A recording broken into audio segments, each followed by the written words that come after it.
ఇది కేవలం ఒక్క ఫోటో మాత్రమే కాదు. మనం గౌరవించే, ఆరాధించే వారిని, వాటిని ఎలా వాడుకుంటున్నారో, ఎలా ఆడుకుంటున్నారో, ఎలా అవమానిస్తున్నారో చెప్పేటువంటి దృశ్యం ఇది. ఒక వ్యక్తి గురించి చెప్పాలనుకుంటే, అతని గౌరవించి పెంచాలనుకుంటే, అతని ఫోటో సరిపోదా? అతని పేరు సరిపోదా? అతను చేసినటువంటి పోరాటాలు సరిపోవా? అతను చేసినటువంటి గొప్ప పనులు చెప్తే సరిపోవా? ఇవేవి సరిపోవా? ఇలా అన్నిటిని వాడుకోవాలా? కోట్లాది హిందువులను పవిత్రంగా చూసేటటువంటి రామచరిత్ర మానస్‌ని కింద పెట్టేసి ఒక వ్యక్తి ఫోటో బయట పెట్టడం ద్వారా కోట్లాది మంది హిందువులకు ఏం సందేశం పంపాలనుకుంటున్నారు? ఆ వ్యక్తి ఫోటో పైన పెట్టేసి బైబిల్‌ని కింద పెట్టడం ద్వారా కోట్లాది మంది క్రైస్తవులకు ఏం సందేశం పంపుతున్నారు? ఆ వ్యక్తి ఫోటో పైన పెట్టేసి బుద్ధుడిని కింద పెట్టడం ద్వారా బౌద్ధులకు ఏం సందేశం ఇవ్వాలనుకుంటున్నారు?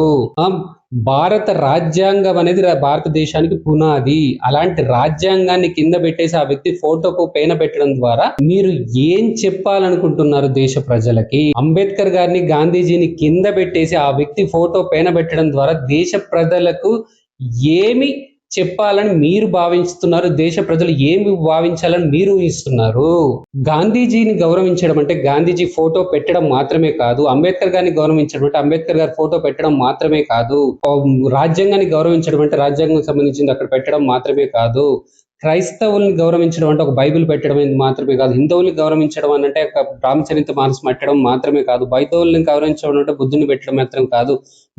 వాటి విలువలను కాపాడుకోవడం, వాటికి ఎలా విలువలను తెలుసుకోవడం, వాటిని ఎలా గౌరవించాలో తెలుసుకోవడం ముఖ్యం. వాటికి విలువనివ్వడం, వారికి విలువను ఇవ్వడం కూడా అంతే ముఖ్యము. మీకు సోనం వాంగ్చుక్ గారు గౌరవం, వారిపైన ప్రేమ ఉంటే ప్రేమించుకోండి, వారిపైన గౌరవం ఉంటే గౌరవించుకోండి. వారి గురించి గొప్పగా చెప్పుకోవాలనుకుంటే వారు చేసినటువంటి పనులు చెప్పుకోండి, వారు చేసేటువంటి పోరాటం గురించి చర్చించుకోండి. వారు మీరు గౌరవించి మీరు ఏదైనా చేసుకోండి. వాటిని మీరు ఏమి తప్పు పట్టడం లేదు, మేము వాటి గురించి ఏమి మాట్లాడడం లేదు. మా బాధంతా కోట్లాది మంది మనోభావాల్ని దెబ్బ ఎందుకు తీస్తున్నారు అనేదే మా ప్రశ్న. ఈ చిత్రం చూసిన ప్రతి ఒక్కరూ ఆలోచించాల్సినటువంటి విషయమే. ప్రతి ఒక్క హిందూ ప్రశ్నించాలి, ప్రతి ఒక్క క్రైస్తవుడు ప్రశ్నించాలి, ప్రతి ఒక్క బౌద్ధుడు ప్రశ్నించాలి, రాజ్యాంగాన్ని గౌరవించే ప్రతి ఒక్కరు ప్రశ్నించాలి, గాంధీజీని గౌరవించే ప్రతి ఒక్కరు ప్రశ్నించాలి, అంబేద్కర్ని గౌరవించే నిజమైన అంబేద్కరిస్టులు ఇది చూసిన తర్వాత తప్పకుండా రియాక్ట్ అవ్వాలి, ప్రశ్నించాలి.